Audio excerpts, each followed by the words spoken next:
One recording. Welcome everyone to Coaches Connect. This one, I am joined by Coach Mike Millner. Hello, hello. Hello. I really appreciate Mike for being here. Mike and I have done a podcast interview on his podcast, Beyond the Macros, which I know we'll talk a little bit about today. And we had such a good time that we decided to hang out more. I love it. And I think you're coming back on my show on Friday. Yes, I am. We're actually going to talk. This one's going to be all for coaches. So do tune into that one. But Mike, I do want to kick off just by doing a little bit of an introduction. Can you tell us like what you do? What's the Mike story in 2 minutes or less? The elevator speech backwards. 2 minutes or less is tough. I'm very long-winded. All right. So I have a nutrition coaching business that is called POP, Peak Optimization Performance. I call it POP for short because I named it after my grandfather. I started my business a couple months after he passed away. We called him Pop Pop. That's where the name comes from. I've been in the industry for over a decade, started out as a personal trainer at like a small local gym. Found my passion on the nutrition side, mainly because of my own journey. I went from being an athlete to then having gained about 80 to 100 pounds, somewhere in that range in a very short period of time. Struggling to get it off like most people. I kind of went through all the chronic dieting phases and losing and gaining and losing and gaining, and then discovered kind of the more sustainable, balanced approach, and then wanted to pay it forward, help other people. Got certified from PN, went through some other courses and certifications, and then started my own business about 6 years ago, and it grew faster than I knew what to do with. Like I had no business background, so I had to kind of learn on the fly of what it means to run a business and serve a large number of clients, and that came with a lot of growing pains. But have figured some things out along the way, and here we are, 6 years later of having my business and still learning. But things are a lot more stable now than they were in the beginning. So I'm happy to be here with everybody. You did it. That was way less than 2 minutes. I Was it? didn't have to I didn't have to interrupt. That was amazing. Thank you for that. So give us a little bit of an idea, because from what you and I have talked about, you do work actually with two kind of groups of people. Like there are folks who want to get into shape, maybe who want to lose some weight or maybe gain some muscle. So there's that coaching arm, but then you also do some work with and for coaches. Is that right? That's correct. Yeah. So when I started my business, I didn't know anything about social media or marketing, and I just started doing emails every day. And that was like how I thought people communicated. Maybe it's because of my age, but I started sending out a daily email, and that has continued every single day for the past 6 years. And because I was gaining a lot of traction and getting clients through my email newsletter, a lot of other coaches were asking me how I was doing it. And so eventually, within the last like year and a half to 2 years, I started coaching other coaches on marketing and copywriting and email marketing in particular, which is really my wheelhouse. So I've got my nutrition coaching business, which is mainly we mainly work with women over 40. It's kind of our main demographic. And really, that was just because those were the individuals that were resonating with my own personal story. And then on the coaching side, it's really helping other coaches to have a process for nurturing their audience through email marketing, and that's something that I'm very passionate about. So that's kind of the second leg of the business. In case people missed the daily part of what you said daily email, as in every day. That's what daily means. Yes, I've written over 3,000 emails, so I have all of them somewhere. They all exist in a CRM software that I every time I log in, I see the like total number of emails sent, and it's getting up there. So I've got a lot of reps. You know, there is that notion in the running community, the streakers, people who run every single day for a certain amount of time, right? Like, so some people have gone out for a run every single day for like a year or two, but I've never really heard of email streakers. Like that's a whole other new record, I think. Let's start a new community now. Totally. I think that it could be. Why do you think, I'm curious, like you said, the main demographic are women over 40, and you said like it did sound like they self-selected themselves somewhat because that's who was mostly resonating like with your message, with your story. Like, have you ever thought or asked yourself that? Like, why would women over 40 specifically resonate with like a dude who Yeah. gained 80, 100 pounds and then lost it? Like, why them? We talk about Yeah. conditioning a lot, right? Like it comes up and it's kind of curious as to like why them? Yeah, I think I talked a lot about mindset. I talked a lot about the like psychological and emotional damage that happened because of dieting. I talked about my struggle with body image, body dysmorphia, orthorexia, relationships that were ruined because I was so obsessed with food and my body. And I think that a lot of this is a gross generalization, but I think a lot of men are afraid to share that stuff. And I think when women hear that message, they feel understood. Like a lot of women can relate to the body obsession. A lot of women can relate to the food obsession and orthorexia or trying extreme measures because you're so dissatisfied with how you feel in your own skin. And I just think that that message, for whatever reason, I think because women are more willing to say yes, I struggle with that too, and men are a little bit like even if they resonate with it, they're a little bit more hesitant to stand up and say yes, that's also me. So I think that might have something to do. Yeah, as soon as you said, orthorexia, good bad foods, obsession and damage from dieting, I was like sitting there just nodding along. And I feel like just even working in health and fitness space can in itself be a bit of a trip sometimes, right? Like when we talk about like orthorexia and all of that. Like this morning, before I hopped on this call, you guys will all be able to chuckle with me a little bit, like actual story. I had a snack, which was a bowl of yogurt, but work with me here. It was a non-Greek yogurt. You feel me? Non-Greek. And I had some strawberries in it, and it took all of my willpower to not add protein powder to it. And I didn't. And I was so proud of myself that I didn't. And I just had like normal bowl of normal yogurt with strawberries. Mike, you're smiling. Can you relate? Everything has to be high protein, right? Otherwise, why do we eat Of it? course. Is that even possible, right? Is that even food? So I want to ask you about the name of your podcast because I feel like that there's a lot there and it's very intentional, like mind over macros. Um, Tell us about that. You've mentioned mindset a little bit. Like what is mind over macros? Because isn't it like all calories in, calories out?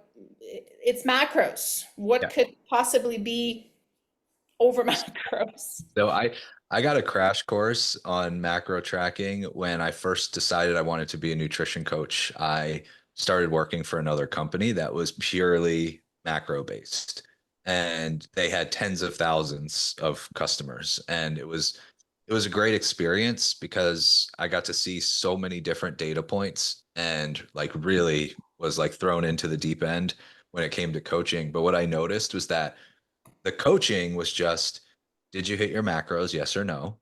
If no, hit them this week and have a good week. And that was their interpretation of coaching. And right, wrong, or indifferent, I just noticed that a lot of people were not successful, even though, you have the perfect macro formula and, the ideal ratio of proteins, carbs, and fats. And the conversations that I was having with clients was it was all about, their patterns of self-sabotage. It was stress. It was emotional eating. It was, my husband pressures me to go out for a happy hour and says that I'm boring if I want to make food at home. And, there was all these psychological, emotional, behavioral components that to me seemed way more important than your percentage and ratio of macronutrients. And that's not to say that macros aren't useful as a tool in the toolbox, but it was almost made to seem like once you have this perfect macro prescription, it's just ride off into the sunset. And I found that to be the furthest thing from the truth. So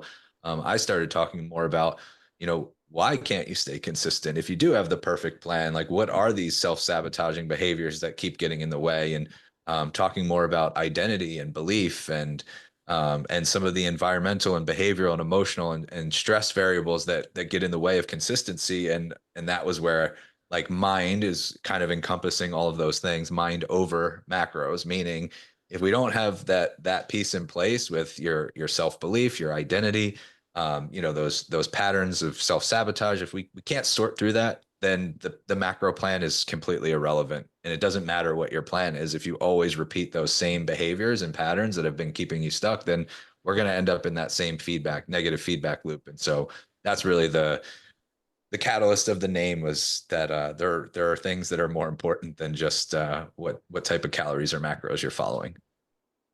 I'm thinking of, I feel like it's a quote from like the 12 step communities, like steps work if you work the steps. Have you ever heard that before? And it's like with macros, it's a little bit like that. Like macros do work if you work the macros, but the biggest piece of work is actually in working the macros, as in making them happen. And like, yes, the ideal perfect macro split would work if, but it's a big if. It's a big if, or say big but. This huge but that we kind of have to overcome. And I think that's where 80% of coaching really lives, is in how do we enable and empower people to actually implement the steps, the actions, build the habits over what often is a long period of time, depending on what the goals are. Like it's usually measured not in weeks, but in months and sometimes years. So like, how do we do that, right? Yeah, completely. I would 100% agree. That's what coaching is. To me, it's figuring out those, like, if a client can't stay consistent with macros for 1 week, rather than just saying do better, like, let's figure out why before we move on to anything else. Like, if we can't stay consistent and stabilize what we're eating for 1 week, then before we move on to anything else, we have to address the roadblock that's preventing that from happening. So I do invite you guys who are here live to pop in the chat or even raise your hand if you have specific questions for Mike. There are a couple of topics I do want to bring up. And before I do, there is actually a question for you there already. So someone's asking, how do we balance between being consistent with our food choices that gives us good health, and not going overboard? It almost feels like we're confusing our brain when we try to do both. Or it might be just me because I'm so by the books.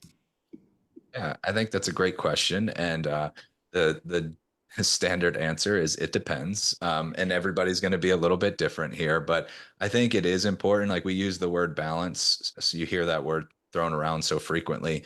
To me, that's where you kind of find the sweet spot of enough of the things that you are for pure enjoyment, that you just like. Food is more than just fuel and nourishment and supporting good health. It's also can be social, it can be celebration, it can be emotional. Like, there's so many different use cases. It can also just be something that tastes great.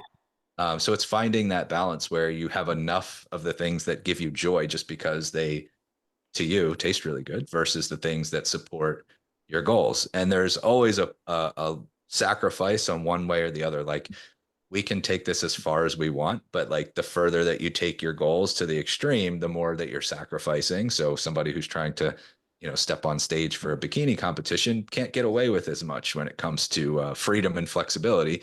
But that's a sacrifice that they hopefully willingly are making, and understand the trade-off there. So there's no, like, I don't think there's a blanket answer, other than it's exploration for each individual and finding um, what is enough for you to still.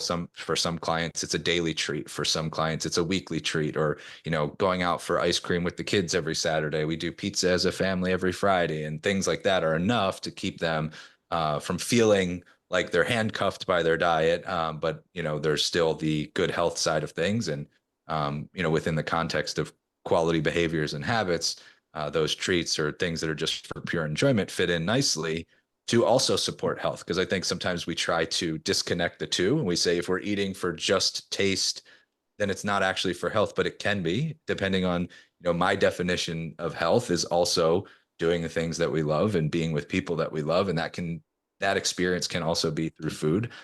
So I would make the argument, if I am, having dinner with my parents who are in their mid 70s, and we share a glass of wine and, have dessert after dinner, I'm still supporting overall good health because I'm being present with people that I love. And it's more about the experience. And, even if it's not the best food option in that moment for like, we want to be very strict about it, but it's supporting a different area of health that's equally as important, in my opinion. I love that, Mike, because I think you all can hear like the deep health philosophy, right? Like there is more to health than the nutrients in the individual food. Um, my 5-year-old told me this morning, Mommy, you know, treats are not healthy. And I was like, whoa, stop at the bus, sit down right now. We're gonna have a conversation. What do you mean they're not healthy? They're very healthy. Having treats is very, very healthy. Yeah, so thank you for that, Mike. I saw that Hamid has a question. Hamid, you have your hand up. Go ahead and unmute. Hello, Kate. Hello, Hey. Mike. I, Uh, I wanted to ask you because people who I find that people who have had this habitual reliance on food for pleasure, for satisfaction, for reward, for compensation, for boredom, compensation for sadness or whatever, they they really struggle even when they receive quote unquote theoretical excellent coaching by the book and whatnot. They still struggle a lot to change this engraved pathways in their brain and this habit of always going back when things become really tough, or when their mood isn't so great, or maybe when they finish their program with us as coaches. So I wanted to ask you, as someone who's uh, obviously has a lot of expertise on the matter, how do you handle that? What sort of methodology do you have in your coaching practice or your systems that you use and utilize with your clients in order to make sure that they don't relapse often during the program and they don't immediately relapse soon after the program ends? yeah, it's a great question. So the one thing that we try to identify is what is the purpose of that behavior? Like it's serving a purpose, whether it's pleasure, whether it's stress relief, whether it's consistency. Like somebody might have grown up in a household that was very chaotic, and food was always consistent. It was always there and reliable. So there's some level of stability that it was providing. So we try to get to the source of what is this habit serving, the behavior. And once we have that identified, we look for alternatives that can deliver that same feeling. And this is really kind of taking a page out of psychology's book, but it's a lot of times there's a connection with somebody who might have reliance on substances, and usually there's some kind of a gap or a void that's being filled there. So we just try to find a replacement that delivers the same feeling. Let's say it's stability. Well, is there anything else that makes you feel safe and stable? Let's say that it's purely for joy. Is there anything else that makes you feel that pleasure, joyful response? And we just try to come up with some alternatives, and we give the client full autonomy to make the choice that they feel would be the most acceptable and doable. And then we try and we tell them this is going to be far from perfect. Like we're trying to basically rewire, an ingrained behavior. As you mentioned, it's ingrained. I always use the dirt path analogy. Like you've been riding the same bike over the same dirt path for your entire life. So it's pretty solidified there. And we're going to try to take a new path, but you're going to want to drive your bike back over that same path because that's what's known. So we just let them know ahead of time this is going to be far from perfect, and it's like you're trying on a pair of new shoes for the first time. We're going to have to break it in with repetition, and the minute that you default back to that old pattern, you're going to want to berate yourself and say, "Oh, I failed. I didn't do this correctly." But there is no right or wrong here. This is just we're creating this new pathway. So you're going to default. Like we always just try to set the expectation of what's going to happen before it happens. Because what I found is if we can improve somebody's relationship with failure, then we can see it through and ultimately get them to where they want to be. So we kind of future pace the fact that there's going to be setbacks, but we're going to keep trying this other method, this replacement that delivers the same feeling, and that's really the process. And it's just getting them to take a pause, like anything that we can insert that gives them a moment to make a conscious decision and not a mindless decision. So whether that's, counting to 10, leaving the room, go for a walk, get out of that environment. Like there's so many different things, even like things that are weird, like humming or singing can just bring you into this like present moment of, all right, now I'm making a conscious choice and I'm going to try this other thing. And then it's just the reps over time until that new behavior pattern is solidified. Yeah, Mike, I hear you say like lots of reps, right? Like because it is that long game. And Hamid, one question I sometimes ask is when we say like, we're doing all the things, we're providing excellent coaching, but they're still struggling. My question for you to reflect on would be, are they struggling or is it just taking longer than they or them would have preferred? Because that's different, right? Like, so because if something is taking a while, that doesn't necessarily mean that we're struggling. It's thrashing around. It's actually finding the new ways of being, the new paths that Mike was talking about. And Mike, the other thing you really touched on there that I absolutely love, it's diversification of, right, of coping mechanisms and tools that I really sometimes think is a backbone of our coaching. It's like, well, what else can we do? What else can we do to get excitement and entertainment and adventure?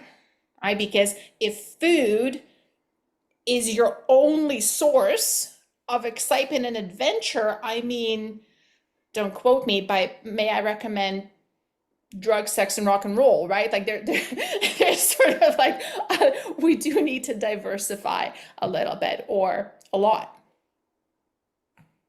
One quick follow-up question, if I may. Please. Try not to take too much of No, no, go ahead. time, but so according to this, if these steps have been tried by a coach, if these similar steps or exactly them have been utilized by a coach, and yet there is an obvious, very difficult barrier, a cemented concrete barrier, would you then would it be safe to assume that maybe this client is would be better off either working in parallel with for example, a psychologist who specializes in certain food-related troubles, or completely referred out to a specialist in that field, a registered dietitian who specializes in disordered eating or whatever? What would you say? Yeah, I think that reaching that point of you feel this is out of your scope, then absolutely referring out is always an option there. And I think sometimes it's a expectation realignment, and these are the things that we've worked on together.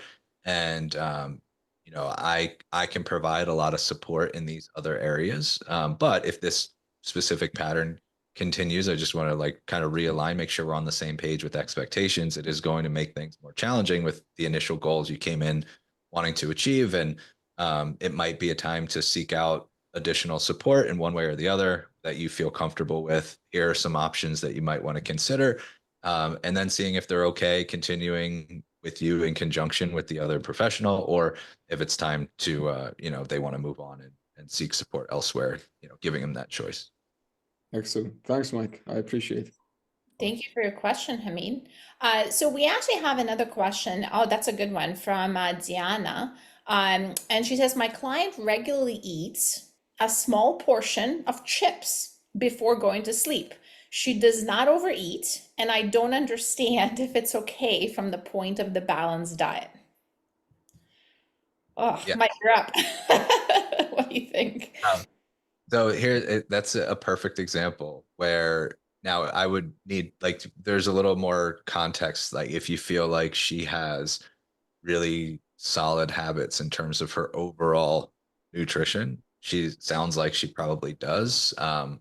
Then the small portion of chips can be the like perfect thing that she needs to help her feel satisfied. Like she's, again, it's freedom. It's so many of us have come from the background of being told what we can't do and what we can't eat, and that was my whole experience with dieting. It was a laundry list of things that I had to avoid, or I thought I had to avoid.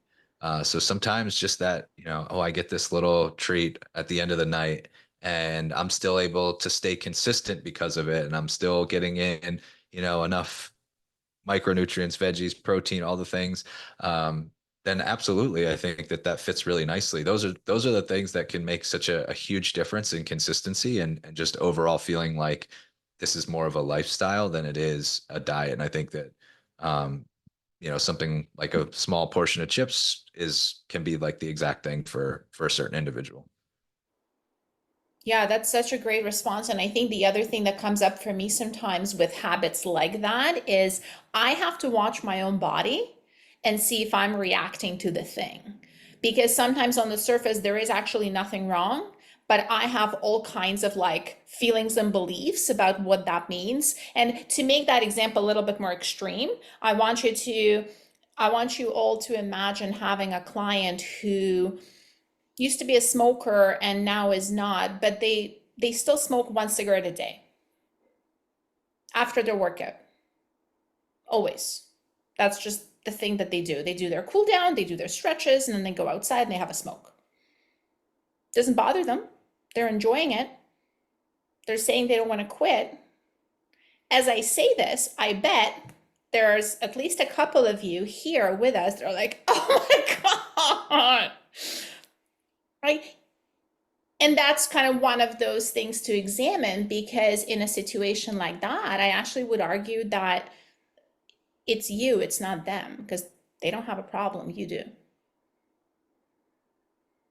Right? So when it comes to the potato chips, do they have a problem or do you? This is the game I like to play with clients, and the game is called Whose Shit Is It Anyway? So play that game.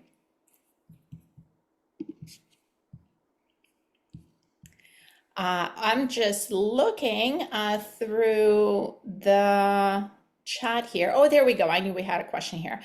Someone is wondering, how should I handle clients who are only expecting a meal plan after working with me? I'm guessing like when they come on to work with you, they're expecting a meal plan. They're expecting you to tell them exactly what to eat. Mike, when you guys work with people who want to get into shape, do they get a meal plan? Do they get like calorie number? Do they get a macro split? How specific do you get? And how would you answer this question?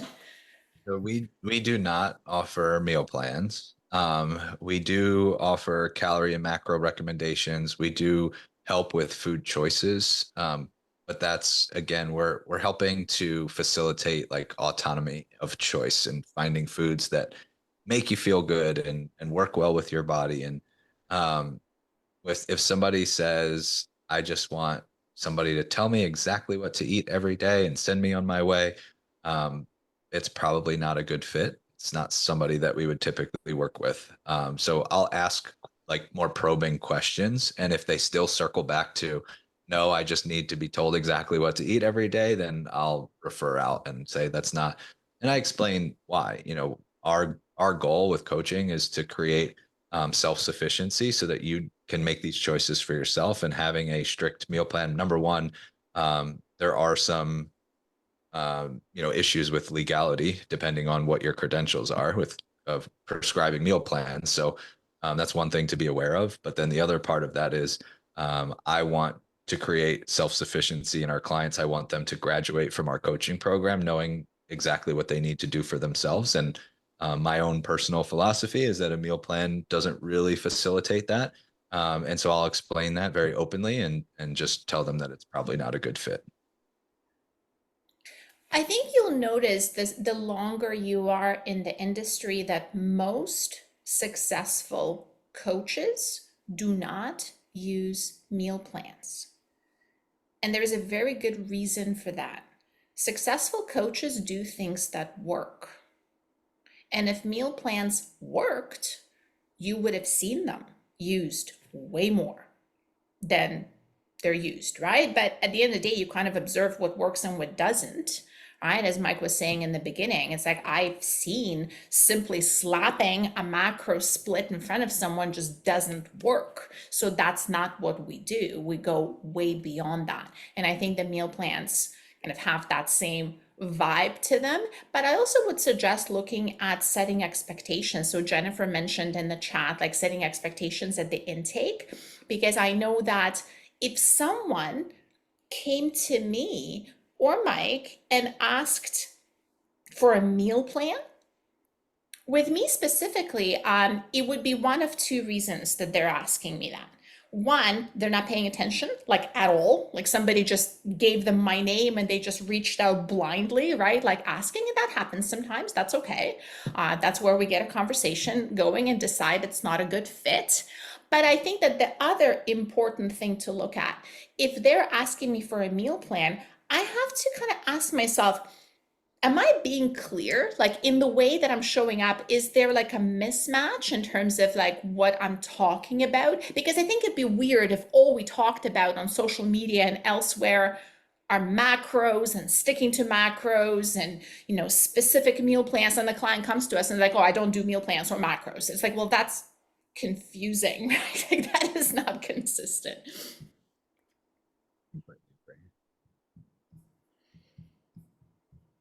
Ivan, you have your hand up. Go ahead. A quick question about clients that want a meal, and like in general, do you guys pre-screen the clients before, like, for example, if I see a pattern like at the beginning when the clients approach me and he wants to be coached, is any way you guys can filter which one client will be more successful compared to not wasting your time and working hard and, you know, spending all the energy, and you see that he's still gonna be stuck somewhere? Or like, for example, we want a meal instead of like seeing another approach that we teach in like in this program. So is it any way we can pre-screen the clients and like filter which one would be much easier to work with? Yeah, absolutely. So one of the things that I do on every consultation call before a new client enrolls is I tell them that the call is for two purposes. Number one is that I'm seeing if they're a good fit for what we do. And number two, they're seeing if we're a good fit for what they want. And if those expectations align, then amazing. We can talk about how to move forward. And if they don't, no hard feelings. It happens. Like that's why we're here. We're going to figure that out together. I set very clear expectations of what our process looks like, what our expectations are from the client side of things. If somebody is not willing to engage the process and communicate with their coach, and we talk about what the nutrition plans will look like and the accountability structure and the check-in process and all the things that make for a successful experience, I want to make sure that they are 100% on board and willing, and understand the purpose of why we do things the way that we do.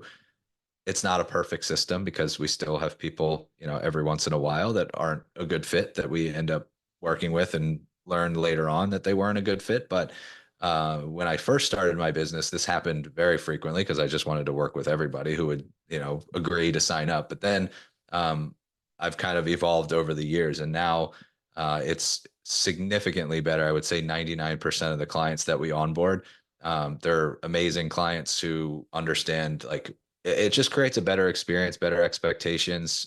We help them to utilize coaching the way that it's intended, by setting those expectations in the beginning, what we expect from communication, check-ins, how the process works, all of that stuff. So yeah, we do that before we ever connect somebody with a coach and start a plan or anything like that. Thank you very much. Yeah, thank you for asking the question. And I see Sheriff also has his hand up. Go ahead, Sheriff. Unmute. I have two questions about your business, Mike. I find your story very inspiring for me. First question, why did you name your brand? I had a conversation with Kate before about that, and I'm very curious about your answer. And the second question, have you ever thought when you were first starting your business that you might reconsider the idea of having a mailing list and that people might not be reading these emails that you send every day? And there might be another way of reaching people more effectively and something that they use more often and they check more frequently and with more details. Yeah, great question. So the first part about the name of my brand, it was named after my grandfather.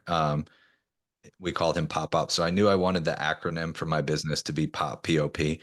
Um, so I named it Peak Optimization Performance just because I came up with something that fit the acronym, but I always just say it's POP, POP Nutrition. And yeah, I just he was somebody that had a major impact on my life and was like my first ever like true role model that I remember just looking up to. I thought he was like this larger than life figure that I wanted to be like, and I had a lot of support from my parents as well. But he was just like a almost didn't seem like a real.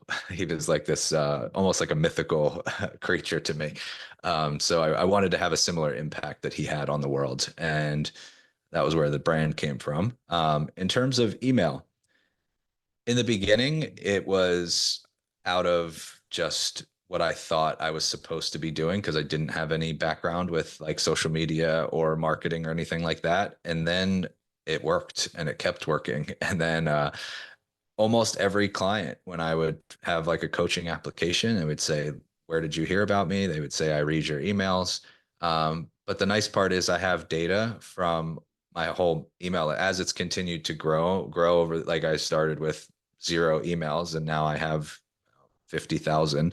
Um, and that growth showed that people are still engaged. I can see how many people are opening. I can see how many people are clicking through when there's a link. I can see how many people reply when there's a call to action.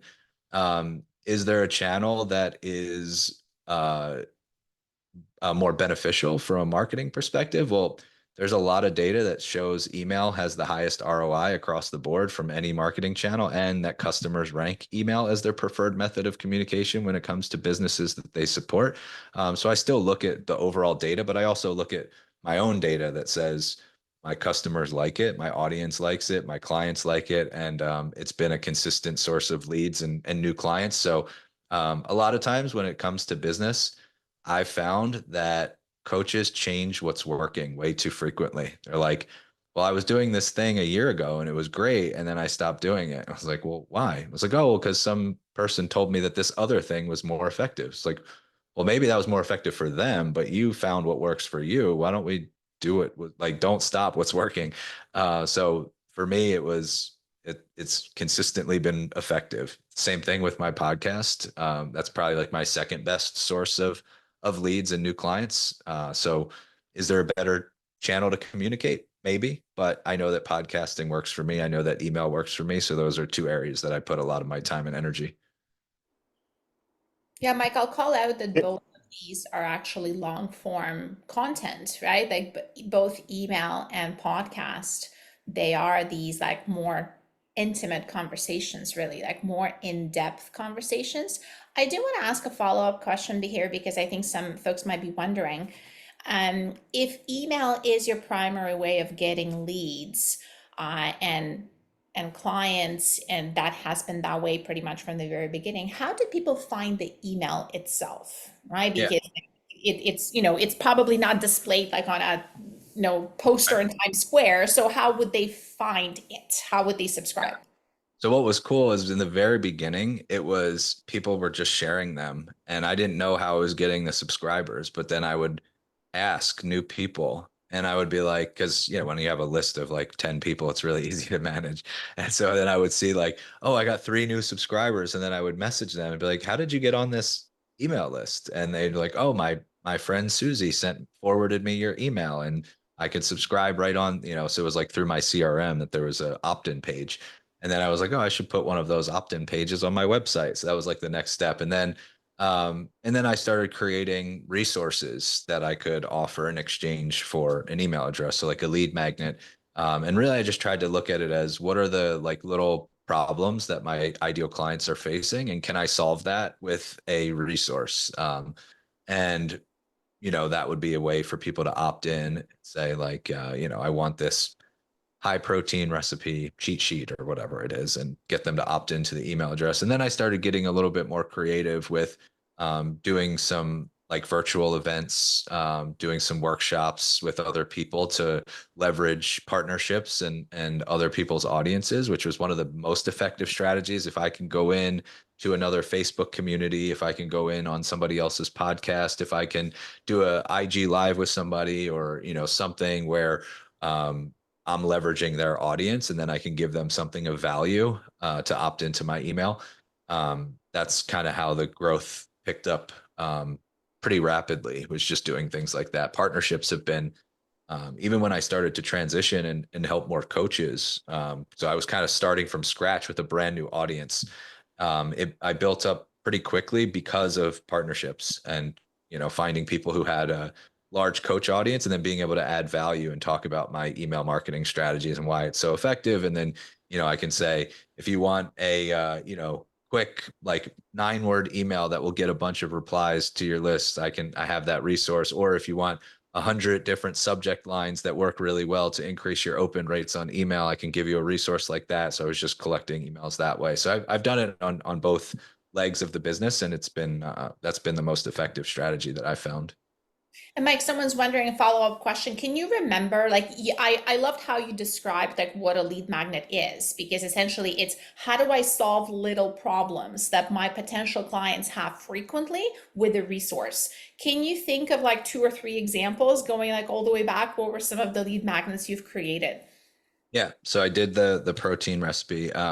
It's the way that I started to think about it was not only just solving a problem, but I want it to be something that is instantly actionable. And I think when I look at other coaches' resources, they're great, but it's so future based. It's like, we're going to set this foundation for the next like 10 years of your life. I'm going to teach you how to, you know, get in more steps and drink your water and manage your stress. And we're going to talk about your sleep routine, and we're going to talk about the perfect nutrition and how to lift weights and all these things. And that's all great. We know those are amazing habits to develop, but in order for somebody to implement all of that, it's going to take them a very long time. And it might feel like they're staring up at this overwhelming mountain. What I want them to feel like is they can go do the thing and then come back to me and tell me how it went within the next like 48 hours. So, you know, if somebody, let's say I did one that was on cravings, and it was like, if you are overeating and have intense cravings every night, I have a resource that will fix that in the next, I think I said in the next, at your next dinner or something like that. And all I had them do was just try to have a high protein, high fiber, like lots of veggies with dinner, knowing that my ideal clients typically undereat and try to always eat as little as possible. So it's like, we're going to try this really filling dinner and see if it does anything with a lot of protein and veggies and fiber, and see if it does anything with your cravings. I also want you to make sure that, you know, you drink a glass of water before the meal, and then just tell me what happened after that meal. Did you have cravings that night, or were, you know, so I wanted actual feedback. And most of the time, the people who first of all, the ones that took action, I knew already that that was a bit of a qualification. Like, they would probably make a really good client because they asked for the resource, they got the information, they went and did the thing, and then they communicated back to me, which is right. This is what coaching is. So all of a sudden now I have like a qualified list of people who have shown incentive and that drive to do something to solve the problem. They would say, oh, you know, I noticed that my cravings were much less after that meal. So, oh, tell me about what your normal dinner looks like. And then, oh, you know, I just, whatever the kids are having that night, that's typically what I have. So it's usually like mac and cheese or something like that, like low protein. And then we can open up the conversation about why it might just be they're deprived of energy, they're low on protein, all the different reasons why cravings might exist. And if the conversation moves to more of a consultation call, great. And if not, I've given them a lot of value in just a short, you know, back and forth, and the resource served the purpose. Now they're going to read more of my emails, get nurtured further, and then when the time is right, they'll you know, reach out about coaching. So that's kind of how I look at it. Is I want them to be able to take action on solving the problem as fast as they can, and then come back to me. Because usually the lead magnet isn't the thing that they need to get to their dream outcome. It's just one little minor problem that's getting in the way. But if I show them that I can help them solve that problem, then they're going to identify me as the person that has some of the answers they're looking for, and we can just continue the relationship from there. I love that you said that is kind of a way to pre-screen, because Ivan was also wondering earlier, like, what are some of the ways in which we can pre-screen clients to tell us if they're more likely to be successful? And I think we can think of pre-screening as kind of a bigger thing. Like, we can expand the definition of what pre-screening is, because if you think about it, every person who subscribes to your newsletter, they've just been pre-screened, meaning your messaging, the way you show up, has appealed to them, right? They like you enough to give you their email. They've been pre-screened in that way. And then Mike took it a step further. Like, if we have a very simple problem, we can solve for them with this resource and ask for explicit feedback. And didn't they just download it, but they also did a thing and emailed us back? Holy moly, pre-screening, right? Like, they've just self-selected themselves into, like, okay, this person is definitely more likely to actually take action on the things. And also, what a great lesson, like in just general copywriting here, Mike, like with lead magnets, like solving small problem rather than big one. Because I want you here just to listen for, like, what would be more helpful to you? Like a resource that talks about why strength, like 10 reasons strength training is important as you age. Okay, cool. Versus 3 high protein breakfast smoothies you can make tomorrow with ingredients in your fridge, right? Like, tiny, very, very specific. I'm printing that out and I'm sticking that on my fridge. Right. And that's that's how specific those lead magnets were. Mike, it sounds like it's like cravings at dinner. You're looking at it. Chances are it's not dinner yet. Like, let's solve this problem for dinner tonight, and let me know how it went. I call it the pebble in the shoe problem. We always want to solve the bleeding neck problem, which is great. Like, Yes. once they work with us, we're going to solve the bleeding neck problem. But in the meantime, like, let's just get the pebble out of the shoe so they can walk a little bit more comfortably. And that's the way that I interpret, like, lead magnets. All we're doing is just telling them, like, hey, there's this pebble in your shoe, and I'm going to show you exactly how to get it out. Yeah, I love that. We have about 10 minutes together, and there is a question that's been kind of unfolding in the chat that I want to tackle at the same time as we're kind of going into the topic I did want to bring up today, because Mike did a podcast episode on this very, very recently, and you should all go listen to it. And the episode is on undereating and what undereating means and when it happens. The question that we had in the chat, and Mike, maybe speak to that a little bit, and we'll delve into the episode that you did, like how to handle a client that always asks, like, Coach, why are you giving me more food to eat rather than less? Right? Like, why aren't you asking me to reduce carbs, to take out sweets? Why are you asking me to up the protein, up the vegetables? And there is often, like, we definitely go in with that bias of we want to add, we don't want to subtract, and then we potentially have clients who actually are eating more rather than less. And you guys see how that ties into the eternal complaint that we often see where my client is not eating enough to lose weight, or my client is under eating. Mike, I just threw a lot at you. Go for it.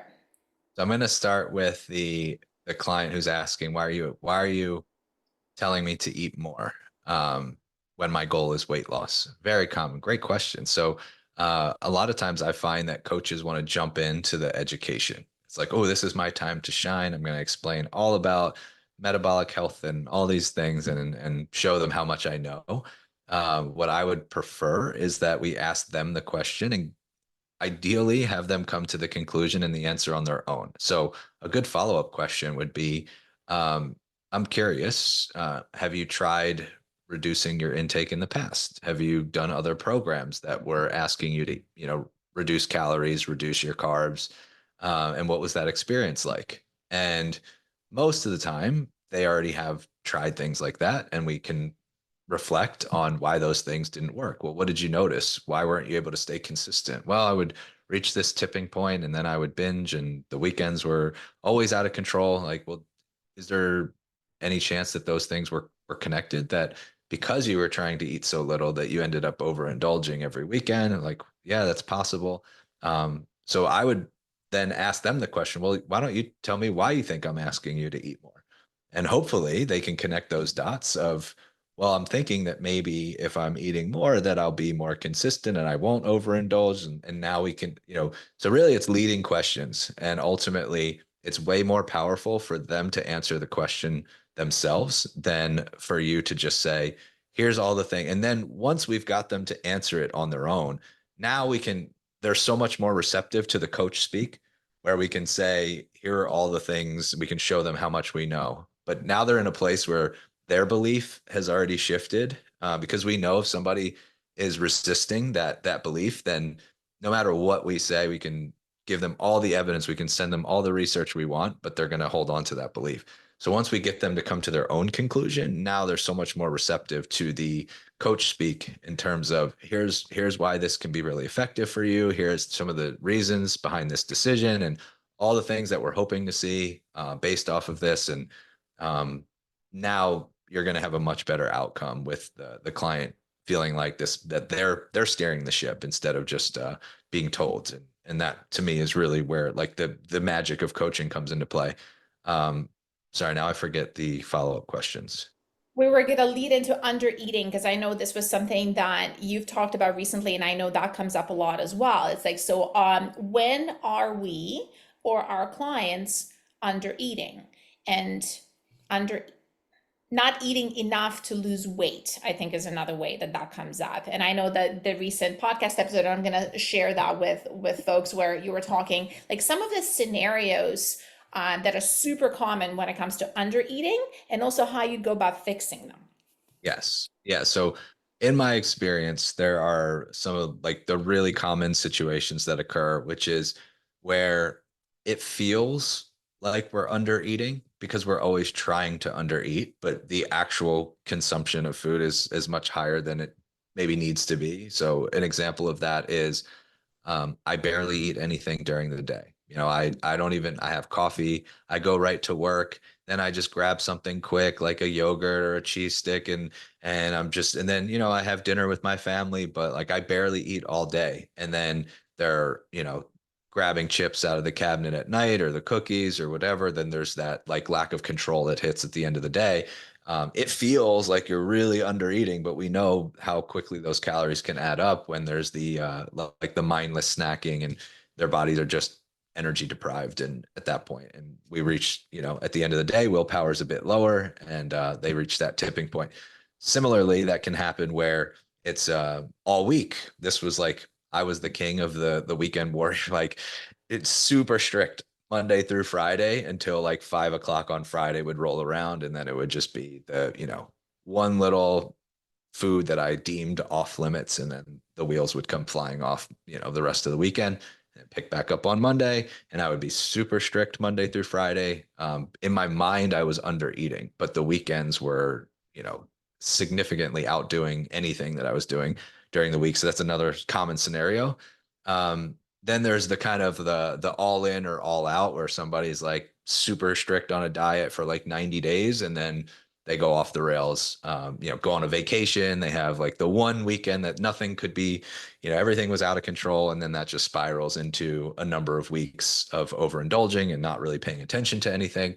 And then there's the actual under eating scenario, which to me has been the most rare instance where like we've had clients who have come to us truly like counting meticulously every single bite of food that they take for years at a time and trying to stay at like 1,000 calories and successfully doing that. And I say successfully, but they have a lot of health issues that have manifested, thyroid issues, just hair falling out, nails are very brittle, like just, a lot of digestive issues, things like that. So the like legitimate under eating, I find that that's the most rare of those situations. Usually it's feeling like you're under eating, but not actually under eating, which is tough because it requires a lot of awareness first, like creating the awareness and then helping them once again connect the dots for themselves with, do you think that the, skipping breakfast and only having a cheese stick for lunch is contributing to any of the snacking at night? And hoping that they can kind of see that connection, or trying to be so perfect all week that you just are ready to go, indulge in everything in sight over the weekend. We want them to make that connection for themselves. And once we have the awareness piece, Really it's, hey, are you willing to try this? One of the things that I love the most with coaching is, can you give me 2 weeks? Like, can we do this for 2 weeks? Are you willing to do this for and let's just see, like, humor me. Let's just see what happens. It could be a horrible failure, but let's just find out for 2 weeks and see how you feel.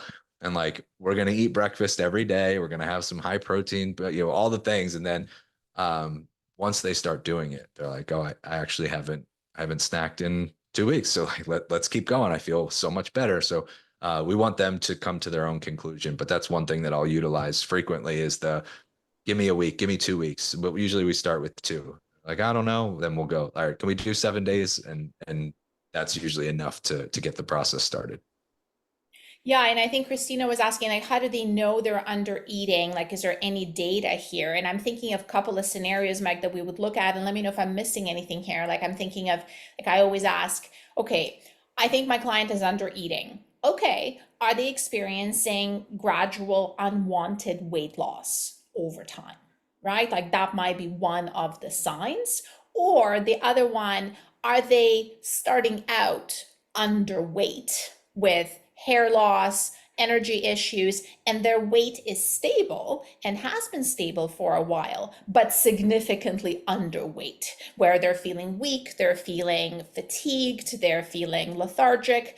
And then, like, the one where maybe we're not seeing somebody who's underweight are athletic scenarios where you have a runner, a triathlete who is going out on a 3-hour ride and they eat absolutely nothing for 3 hours. They just drink water. They bonk pretty hard about an hour and a half in. That would be a great example of under eating, where weight loss is not actually involved. Like, they could be very stable in their weight, but that would be another example of objective under eating. Anything you'd add, Mike? Like, what else are we looking at? Like, when someone is actually under eating. Yeah, I think that those are all definitely situations that I've seen. I've seen people on like pretty restrictive programs. I won't mention any names, but I've had clients who have like stayed committed to like prepackaged meals that were 1,000 calories, and even they've said like through holidays, through birthdays, through Christmas, all still just stayed to my prepackaged food. There are definitely situations where it's just you know um, that's what they think they have to do or what they're supposed to do. But I think you kind of nailed all of the most common scenarios. Awesome. Well, I think we're at that time, but I do want to take a couple of minutes and really make sure that everyone here knows where to find you. I shared your Instagram handle during our conversation. I shared the link to the most recent podcast and all the other podcasts. You can find the conversation Mike and I had a couple of weeks back, and we're having another one this week. So be on the lookout for that. And Mike, what else? How can folks find you, and what would be some of the ways in which you could help them? Yeah, absolutely. So I would say Instagram and Facebook, probably where I'm the most active on social. It's my full name, Michael Millner, on Facebook, and then Instagram is at Coach_Mike_Millner. The podcast is called Mind Over Macros. Every Monday and Wednesday, I release an episode that's more for like nutrition coaching clients and helping them. And then every Friday is a coach specific episode that's more marketing, email, copywriting, that type of focus. So that would be the easiest place to kind of hear the best of both worlds if you are a podcast person. And then any questions that you have, you can message me directly on Facebook or Instagram. It's me responding to all my messages. I don't outsource any of that. So I'm pretty responsive. If you have questions, I'm happy to help. Yeah, those would be all the best ways. I'll also say something that Meg hasn't mentioned. Those 3,000 emails that he has written over the last 6 years, he has made them available as templates to use. So if you are like kind of dying on ideas for a newsletter and could really use some inspiration where somebody has done that already and have literally given you the green light to like have at it, like you hear my words, copy and paste and change whatever you want, you should hit him up. Yeah, so I have actually like my whole email system. I put it in like a done for you template formula. Everything from how to grow your list to how to nurture to how to get people to engage and reply and sign up for coaching. And you get a lot of support in there. I can drop the link if that's okay, but I want to, Please, yeah, do that. yeah, I'll drop the link in the chat. You And- guys can just read about it. And I'll get the link from you as well, just to make sure I have it, and I'll reshare it as we share the recording with folks that are not joining us live. So, and I know I looked around in the email database, and what I really enjoyed is the fact, I actually haven't said this to Mike yet, so it's the first time he's hearing it. Really what I loved about it, it's like, if I could think of a problem, he has talked about it already. Yeah. And I would find it. It's like, ooh, welcome sequence. He's done it. How about re-engagement sequence? Done it, right? Like nurturing this, done it. Launch emails, different topics. And I really loved knowing that, like, I have the freedom to literally copy and paste, and then I might rewrite half of it in my own voice, because again, like, we all have our different voices, but the done for you, run with it, do whatever you like with it. I love that. So that, like, as a creative exercise, to not start from a blank page, which I absolutely hate. I love that. Yeah, and that was the whole goal. Is one of the most common things was, I stare at my screen and I don't know what to write, and so this is a great way to get a bunch of ideas and stuff that you can modify to your own voice in 5 to 10 minutes. So. Amazing. Well, thanks again. Thank you, Mike, for your time. Everyone go find Mike on Instagram and check out his podcast. Look out for the recording. I'll be sharing that later this week. And look into those emails. There's it's gold. 6 years worth of gold. Daily emails. Appreciate it. Thanks for having me on. Yeah, thank you so much. Thanks for your time. Bye, everyone. See you guys.